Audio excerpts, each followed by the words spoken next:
अस्सलाम वालेकुम and welcome to A levels academy Islamabad. इस वीडियो के अंदर हम एक डीड पढ़ेंगे जिसका नाम है जनरल पावर ऑफ अटर्नी। ठीक है, इसको उर्दू में कहते हैं मुख्तारनामा आम। मुख्तारनामा को हम पावर ऑफ अटर्नी कहते हैं और आम के लिए हम जनरल यूज़ करेंगे। सही है, जनरल को आम कहेंगे। सही है।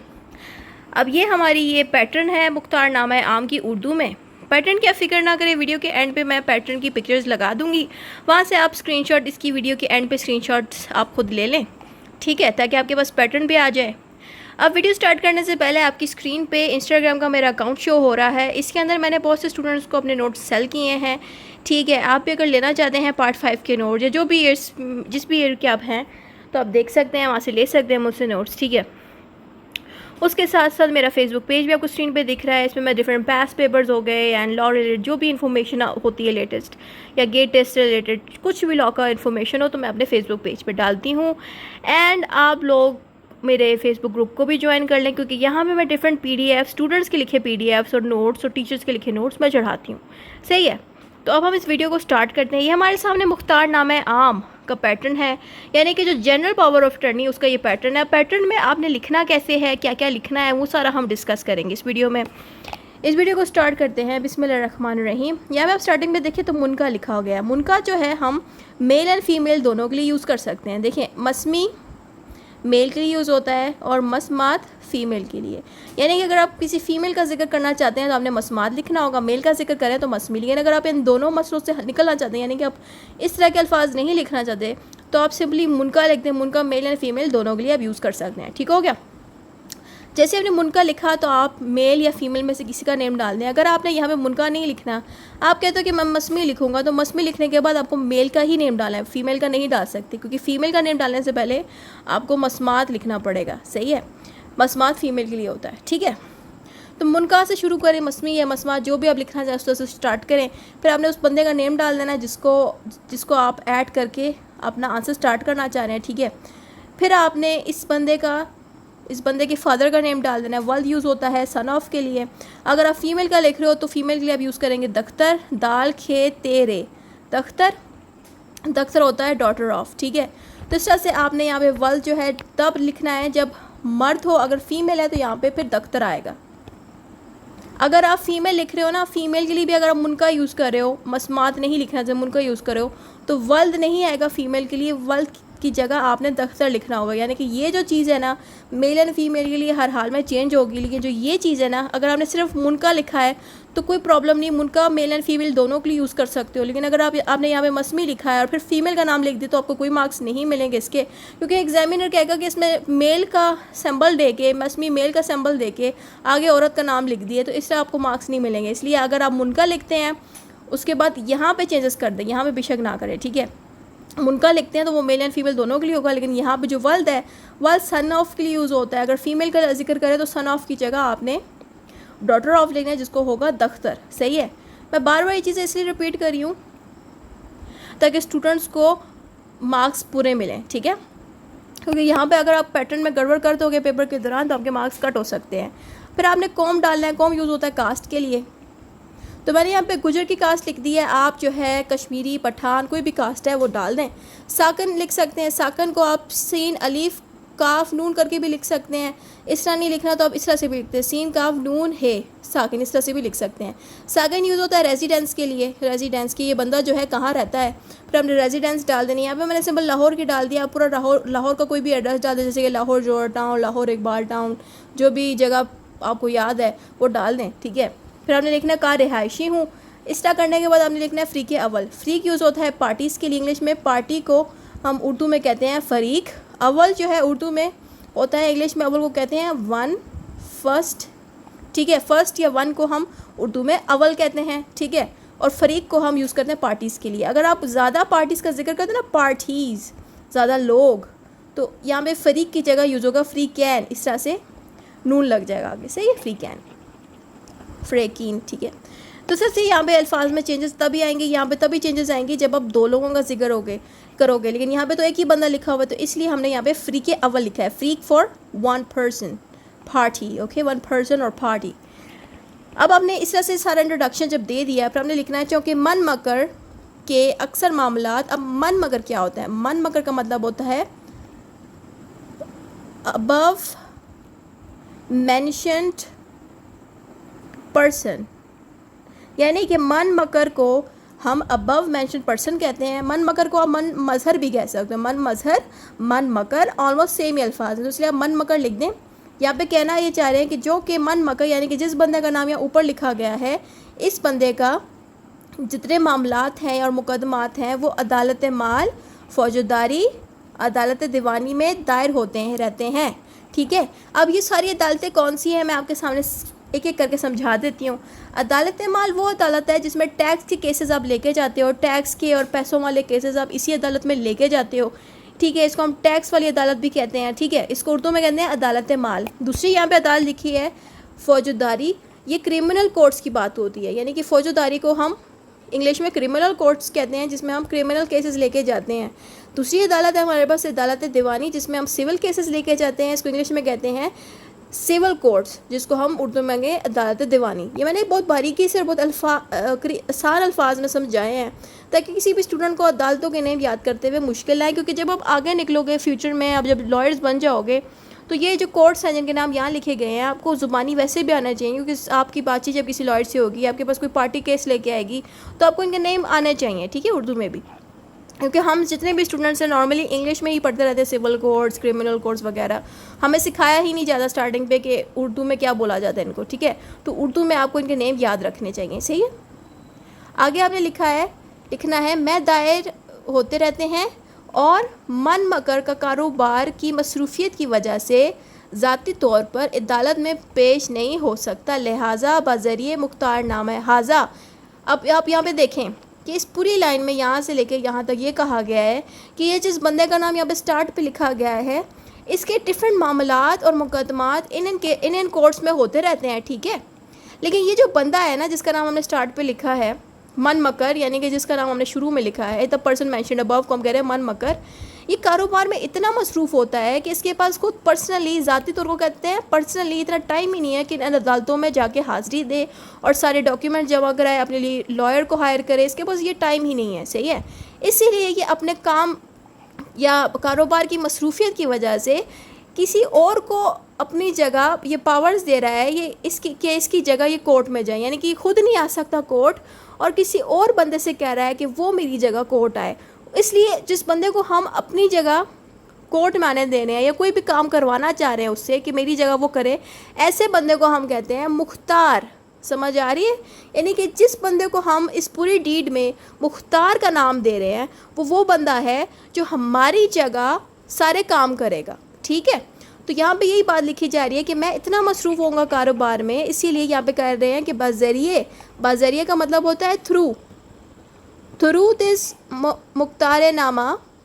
यहाँ पे कह रहे हैं कि मैं इस मुख्तार नामा पावर ऑफ अटर्नी डीड की वजह से अपनी ये पावर्स मसमी रिजवान मलिक, वल्द उमर मलिक, कौम कश्मीरी, सकना या साकिन, लाहौर इकबाल टाउन, शनाख्ती कार्ड नंबर, ज़िला, तहसील, फ़रीक़े दोम को अपना मुख्तार आम मुकर्रर करता हूँ।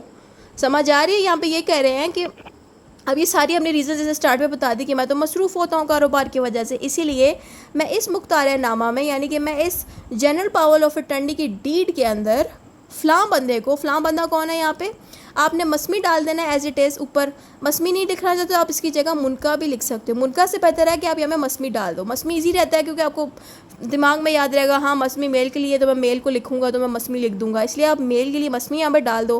किसी भी मर्द का रैंडम नेम डाल दो, फुल नेम डालना, ठीक है, क्योंकि आपके लिए अगर फुल नेम डालोगे तो फिर आपके लिए वालिद का नेम भी वही सेम लिखोगे। यानी अगर यहाँ पर आप लिखते ना अली इमरान, तो इमरान को आप फादर बना दो, अगली लाइन पे इमरान अकबर कर दो। ठीक है, इस तरह से आपने एक फ़र्जी सा वालिद का नेम भी डाल देना है, फ़र्जी से कोई भी कौम डाल देनी है, कश्मीरी डाल दो, पठान डाल दो, गुजर डाल दो, जो भी आपकी कौम है अपनी मर्ज़ी की यहाँ पर डाल दो। फिर आपने रेजिडेंस भी कोई भी अपनी पसंद की डाल देनी है। ठीक है, लेकिन कोशिश करना है जो रेजिडेंस आप इस बंदे की डालें ना वो उसके लोकेशन के साथ मैच करती है, यानी कि जो रेजिडेंसी आप यहाँ डालोगे ना वो रेजिडेंसी पिछले वाले बंदे के साथ मैच करती है। ऐसा ना हो ये बंदा कराची रहता हो और मुख्तार नामा वाले में मुख्तार नामा के अंदर आप मुख्तार किसी ऐसे बंदे को बना रहे हो जो वो इतने दूर रहता हो, तो इस तरह भी नहीं करना। कोशिश करो अगर एक ही लोकेशन में लिखो तो ज़्यादा अच्छा है।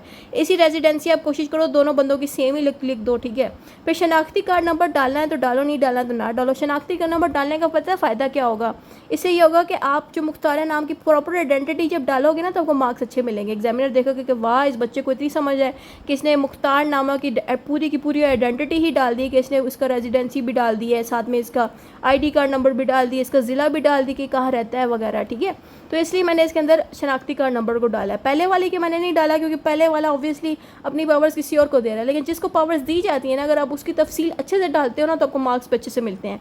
तो ये वो बंदा है जिसको पावर्स दी जा रही हैं, जो कि सारे मामला हैंडल करेगा, इसलिए मैंने इसकी शनाख्ती कार्ड नंबर भी डाल दिया, ज़िला भी डाल दिया, तहसील भी डाल दी कि किस तहसील में ये रहता है, किस ज़िले में ये रहता है, ठीक है। फिर जब इसकी आपने सारी बातें एंड कर दी ना, एंड करने से पहले आपने ब्रैकेट में लिख देना है, इसको हम कहेंगे फ्रीके दोम, पार्टी नंबर 2 कहेंगे, ठीक है।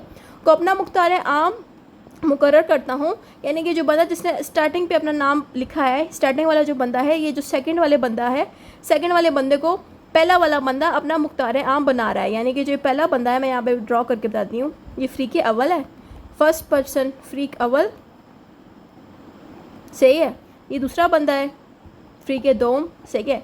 अब फ्रीक अव्वल फ्रीक दोम को अपना मुख्तार आम बना रहा है, यानी कि इसकी जगह पहले वाले बंदे की जगह ये जो दूसरा बंदा है, दूसरा बंदा पावर ऑफ अटर्नी इसको मिलेगी, यानी कि ये बंदा कोर्ट नहीं जाएगा, इसकी जगह ये कोर्ट जाएगा, ठीक है। ये सारे काम करेगा, इसलिए इसको हमने जनरल पावर ऑफ अटर्नी दे दी है। अब इसको यहाँ तक हमने लिख लिया, आगे हमने लिखना है और हस्बे झेल इख्तियारात देता हूँ। हस्बे झेल फॉलोइंग इख्तियारात को कहते हैं पावर्स। तो ये बंदा कह रहा है कि जब मैंने इस बंदे को पावर ऑफ अटर्नी दे दी है, यानी कि इसको मुख्तार आम मुकर्रर कर दिया है, तो मैंने इसको फॉलोइंग पावर्स भी दे दी हैं। अब फॉलोइंग पावर्स उर्दू में लिखते हैं हस्बे झेल इख्तियारात। हस्बे झेल मीन्स फॉलोइंग, इख्तियारात मीन्स पावर्स दे दी हैं। अब वो पावर्स कौन कौन सी दी हैं, वो पावर्स आपने लिस्ट बना के लिखनी है। तो लिस्ट जब आपने बनानी है तो उससे आपने नंबरिंग भी करनी होगी, ठीक है। पहले नंबर में हमने लिखना है किसी भी मुकदमे में मेरी जानिब से पैरवी करे या किसी वकील या दीगर कानूनी काम करवा दे। तो यहाँ पे हमने लिखा है कि मुकदमे में, यानी कि कोर्ट में कोई भी केस चल रहा है, तो उस केस के अंदर मेरी तरफ से, जानिब को कहते हैं तरफ, यानी कि मेरी तरफ से। अगर आपको जानिब नहीं लिखना तो आप जानिब की जगह तरफ से भी लिख सकते हैं, ठीक है। आसान अल्फाज में भी लिख सकते हैं, ज़रूरी नहीं कि आपको ऐसी उर्दू लिखनी है जो बहुत मुश्किल हो, ठीक है, तो आप आसान भी कर सकते हो। तो इस तरह से आपने लिखना है कि किसी भी मुकदमे में मेरी जानिब से या मेरी तरफ से पैरवी करे। पैरवी मीन्स कि मेरी जगह ये खुद कोर्ट में जाके कोर्ट में बैठे, सारी बातचीत करे, ठीक है, या किसी वकील या दीगर कानूनी काम करवा दे। यहाँ पे ये भी आपने लिखना है कि अगर वो बैठना नहीं चाहता, कोई कानूनी काम करवाना चाहता, तो मेरी जगह किसी वकील को हायर कर सकता है, ठीक है। यानी कि मैं हायर नहीं करूँगा, जिस बंदे को मैंने पावर्स दी हैं यही वकील हायर कर सकता है। उसके अलावा कोई भी कानूनी काम अगर कोर्ट इस बंदे से करवाना चाह रही है वो भी ये कर सकता है, ठीक है। ये बातें हमने लिख देनी है फर्स्ट पॉइंट में। सेकंड पॉइंट देखते हैं हमने क्या डालना है। सेकंड पॉइंट में हमने लिखना है मेरी जानिब से, यानी कि मेरी तरफ से वकला या बैरिस्टर मुकर्रर कर, यानी कि अगर केस के लिए अगर किसी वकील की ज़रूरत है तो उसके पास ये इजाज़त है कि ये वकील को हायर कर सकता है। अगर वकील को हायर नहीं करना, बैरिस्टर को करना, तो ये बैरिस्टर को भी हायर कर सकता है। ये बात यहाँ पे लिखनी है आपने। फिर आपने थर्ड पॉइंट में लिखना है किसी भी मुकदमे में मेरी जानिब से अदालत माल, फौजदारी, अदालत दीवानी या हाई कोर्ट और सुप्रीम कोर्ट और महकमा डाकखाना और रेलवे और किसी भी इदारे के मामलात में मेरी जानिब से पैरवी करे। अब देखो यहाँ पे ये आसान अल्फाज में एक लाइन में भी लिख सकते थे, बट मैंने जानबूझ के इसके अंदर सारी डिटेल्स ऐड की हैं कि ये जो बंदा है ना जिसको मैंने मुख्तार आम बनाया है, ये अदालत माल यानी कि टैक्स की अदालत, फौजदारी यानी कि क्रिमिनल कोर्ट्स में, हाई अपना सिविल कोर्ट्स में और हाई कोर्ट और सुप्रीम कोर्ट में भी जितने भी मामला चल रहे हैं मेरे, उन सारे मामला को ये हैंडल कर सकता है। उसके साथ साथ महकमा डाकखाना यानी कि जो पोस्ट ऑफिस से रिलेटेड काम है और रेलवे स्टेशन से रिलेटेड काम है या किसी भी इदारे के काम है, ये सारे मामला यही बंदा हैंडल करेगा मेरी जगह। ये बात आपने इसमें लिख देनी है आसान अल्फाज में, ठीक है। मेरी तरफ से या मेरी जानिब से जवाब दावा दाखिल करे। जवाब दावा को इंग्लिश में कहते हैं रिटन स्टेटमेंट। तो यहाँ पे क्या ये रहे हैं कि अगर इस बंदे के ख़िलाफ़ अगर किसी ने प्लेंट डाली है, दावा डाला है, तो जवाब दावा देने का इसके पास तो टाइम नहीं है। तो ये जिस बंदे को इसने मुख्तार आम बनाया यानी कि जनरल पावर ऑफ अटर्नी दी है, तो उसके पास ये पावर है कि ये इसकी जगह रिटर्न स्टेटमेंट कोर्ट में डाल सकता है, ठीक है। तो ये रिटर्न स्टेटमेंट भी डाल सकता है यानी कि जवाब दावा भी डाल सकता है इसकी जगह। उसके साथ साथ दस्तावेज़ात अदालत में पेश करे या वापस से दस्तावेज़ात को हम डॉक्यूमेंट्स कहते हैं। यहाँ पे लिखा है कि मेरी तरफ से ये डॉक्यूमेंट्स कोर्ट को दे सकता है और कोर्ट से वापस भी ले सकता है। जो भी डॉक्यूमेंट्स केस के लिए ज़रूरत हैं उनको हम दस्तावेज़ात कहते हैं, ठीक है। तो ये मेरी तरफ से अदालत को डॉक्यूमेंट्स दे भी सकता है और ले भी सकता है। उसके बाद आपने लिखना है बयान हल्फी तस्दीक करे। बयान हल्फी तस्दीक का मतलब ये जो भी आपने डीड्स और प्लेन्स लिखी थी ना, जो मैंने लेक्चर्स बनाए थे, उनके एंड पे आपने देखा होगा मैंने तस्दीक का लफ्ज़ लिखा होता। तस्दीक को इंग्लिश में कहते हैं वेरिफिकेशन। यानी कि जितने भी मेरे डॉक्यूमेंट्स हैं ना जो कोर्ट में लेके जा रहा है, उनके ऊपर जो वेरिफिकेशन देना ये भी ये खुद ही देगा। यानी कि मेरी जगह डॉक्यूमेंट्स पे वेरिफिकेशन का काम इसी का है, ये खुद ही करेगा सारा कुछ वेरिफिकेशन वाला। वेरिफिकेशन को हम उर्दू में कहते हैं बयान हल्फी तस्दीक, सही है। मुकदमे को सालसी की सुपुर्द करवाए, यानी कि अगर इस बंदे को लगा कि जो केस है इसको एडीआर की तरफ लेके जाना है, कोर्ट की तरफ नहीं लेके जाना, तो एडीआर को उर्दू में कहते हैं सालसी। यानी कि अगर इस बंदे को लगा कि मेरा केस एडीआर वालों के पास लेके जाना है, एडीआर के डिपार्टमेंट के पास लेके जाना है, तो ये वो भी लेके जा सकता है, ठीक है। आगे आपने लिखना है गवाहान का खर्चा दिलावे कोर्ट आने जाने का, और जो भी विटनेसेस आएंगे तो उन विटनेसेस के कोर्ट में आने जाने के जो पैसे लगेंगे वो पैसे भी यही देगा, ठीक है। यानी कि गवाहान को उर्दू में कहा जाता है, इंग्लिश में इनको कहा जाता है विटनेसेस। विटनेसेस का जो प्लूरल फॉर्म है ना उर्दू में वो गवाहान है। सिंगल फॉर्म होता है गवाह, और ज़्यादा विटनेसेस हो तो उनको हम कहते हैं गवाहान, ठीक है। फिर हमने लिखना है किसी ऑर्डर या फैसले के खिलाफ अपील करे, यानी कि कोई भी ऑर्डर पास किया, यानी कि फ़ैसला पास किया कोर्ट ने, उसके ऊपर अपील कर सकते हैं मेरी जगह, सही है। 10th पॉइंट पे हमने बताना है, 9th पॉइंट पे। अब 10th पॉइंट पे हमने लिखना है किसी कारोबार के सिलसिले में मेरी तरफ से रुपया वो वसूल करे और रसीद दे। इसमें लिखा है कि जो भी कारोबार में पैसों की लेन देन हो रही है, वो भी पैसे जो लेने हैं वो पैसे जाके ये खुद ही ले, और जो रसीद देनी है ये लेनी है वो भी जाके ये खुद ही करे मैनेज, ठीक है। फिर आपने लिखना है अगले पॉइंट पे बैंक के साथ लेन देन करे, मेरी बजाय बैंक की दस्तावेज़ पर दस्तखत करे, यानी कि बैंक से जाके लेन देन करे और जो भी डॉक्यूमेंट पे साइन करने हैं मेरी जगह ये खुद ही जाके साइन कर ले, ठीक है। तो ये सारी बातें हमने जब इसमें लिख दी ना, फिर जब इसको वाइंड अप करना है तो वाइंड अप का जो पैटर्न है वो यहाँ से यहाँ तक है। अब वाइंड अप देखिए कैसे किया जा रहा है। इस मुख्तार नामा आम, यानी कि इस पावर ऑफ अटर्नी आम में, यानी कि जनरल पावर ऑफ अटर्नी में तमाम बातें मेरे इल्म में हैं। यानी कि जिस बंदे ने अपनी सारी पावर्स किसी और को दी हैं वो बंदा खुद ही कह रहा है कि ये सारी बातें मेरे इल्म में हैं, कि मैंने ये सारी पावर्स दे दी हैं। वो खुद ही कह रहा है कि ये सारी बातें मेरे इल्म में हैं और मुख्तार को कबूल है। मुख्तार मीन्स कि जिस बंदे को मैं ये पावर्स दे रहा हूँ उसको भी ये सारी पावर्स लेते हुए कोई प्रॉब्लम नहीं है, उसको भी कबूल है और मुझे भी कोई एतराज़ नहीं है। लिहाजा ये मुख्तार नामा लिख दिया है ताकि सनद रहे और ज़रूरत के वक्त काम आ सके। सनद का मतलब है सेफ़ रहे, सेफ़ या सेव, यानी कि ये जो डॉक्यूमेंट है डीड का ये हमने लिख दिया है ताकि सेव रह सके और मुश्किल वक्त में और ज़रूरत के वक्त में ये काम आ सके। सही हो गया, ये बातें सारी आपने लिख दी। एंडिंग करने से पहले आपने इस तरह दोनों साइडों पे अलाबेद बोल्ड मार्कर से लिख देना है। बोल्ड मार्कर से लिखने के बाद इनके फ़ौरन नीचे आपने गवाशत लिख देना, सेम वल्द लिख देना, कौम सकना शनाख्ती कार्ड,